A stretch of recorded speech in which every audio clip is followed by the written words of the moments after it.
10 ಗಂಟೆಯಿಂದ ನಾವು ಕಾಯ್ತಾ ಇದ್ದೀವಿ. ಯಾವುದೇ ರೀತಿಯಿಂದ ಡೊಳ್ಳು ಕೂಡ ಬರಲಿಲ್ಲ, ಹಲಿಗೆ ಕೂಡ ಬರಲಿಲ್ಲ.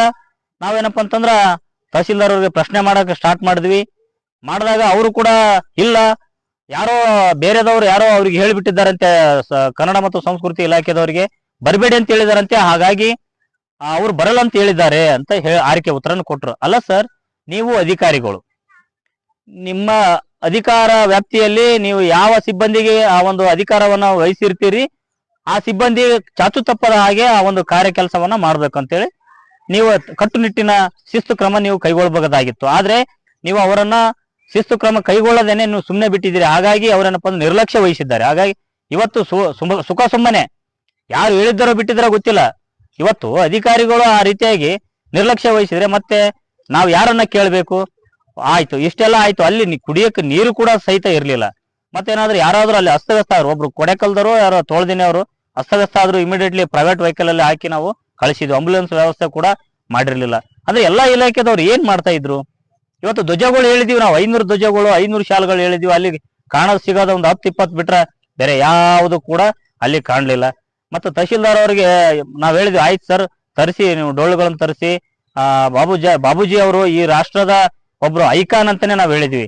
ಈ ರಾಷ್ಟ್ರದ ಅವ್ರೇನಪ್ಪ ಅಂದ್ರ ಸತತ 30 ವರ್ಷಗಳ ಕಾಲ ಸಚಿವ ಸಂಪುಟ, ಕೇಂದ್ರ ಸಚಿವ ಸಂಪುಟದಲ್ಲಿ ಅವರು ನಿರ್ವಹಿಸಿರುವಂತಹ ಮಹಾನ್ ವ್ಯಕ್ತಿ. ಈ ದೇಶಕ್ಕೆ 1971ರಲ್ಲಿ ಈ ದೇಶದಲ್ಲಿ ಇಂಡಿಯಾ ಮತ್ತು ಪಾಕಿಸ್ತಾನ ಯುದ್ಧ ನಡೆದ ಸಮಯದಲ್ಲಿ ಇವ್ರು ಏನಪ್ಪಾ ಅಂತಂದ್ರ ಈ ದೇಶದಲ್ಲಿ ಆಹಾರ ಭದ್ರತೆ ತುಂಬಾ ಕಾಡ್ತಿತ್ತು.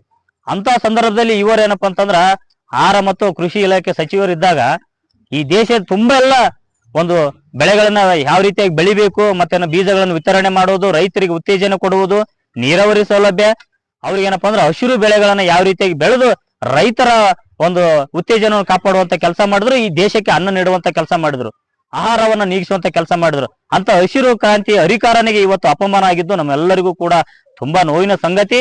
ಹಾಗಾಗಿ ನಾವು ಹೇಳೋದಿಷ್ಟೇ, ಯಾವ ಅಧಿಕಾರಿಗಳು ತಪ್ಪು ಮಾಡಿದಾರಲ್ಲ ಆ ಅಧಿಕಾರಿಗಳು ಈ ಕೂಡಲೇ ಅಮಾನತುಗೊಳಿಸಬೇಕು. ಅದ್ರ ಜೊತೆಗೆ ಮತ್ತೆ ಇನ್ನೊಂದು ಸಮಯದಲ್ಲಿ ಒಂದು ಡೇಟ್ ಅನ್ನ ಫಿಕ್ಸ್ ಮಾಡಬೇಕು. ಆ ದಿನಾಂಕವನ್ನ ಫಿಕ್ಸ್ ಮಾಡಿದ ನಂತರ ಪೂರ್ವಭಾವಿ ಸಭೆಯನ್ನ ಕರಿಬೇಕು.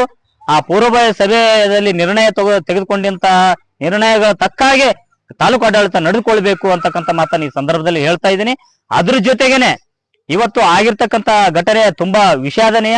ಇದು ಮುಂದೆ ಮರುಕಳಿಸಬಾರ್ದಂತಕ್ಕಂಥ ಮಾತನ್ನ ಈ ಸಂದರ್ಭದಲ್ಲಿ ಹೇಳ್ತಾ, ಯಾವುದೇ ಕಾರಣಕ್ಕೂ ಒಂದು ವೇಳೆ ಏನಾದ್ರೂ ಆ ನಿರ್ಲಕ್ಷ್ಯ ವಹಿಸಿರ್ತಕ್ಕಂಥ ಅಧಿಕಾರಿಗಳನ್ನ ಏನಾದ್ರೂ ನೀವು ಅಮಾನತುಗೊಳಿಸದೇ ಇದ್ದಲ್ಲಿ ಮುಂದಿನ ದಿನಮಾನಗಳಲ್ಲಿ ದೊಡ್ಡ ಮಟ್ಟದಲ್ಲಿ ನಾವು ಪ್ರತಿಭಟನೆಯನ್ನ ನಾವು ಕೈಗೊಳ್ತೀವಿ ನಮ್ಮೆಲ್ಲ ಸಮಾಜದ ಮುಖಂಡರೊಂದಿಗೆ ಅಂತ ಮಾತನ್ನ ಹೇಳ್ತಾ ಈ ಸಂದರ್ಭದಲ್ಲಿ ನಾನು 2 ಮಾತು ಮುಗಿಸ್ತೇನೆ. ನಮಸ್ಕಾರ.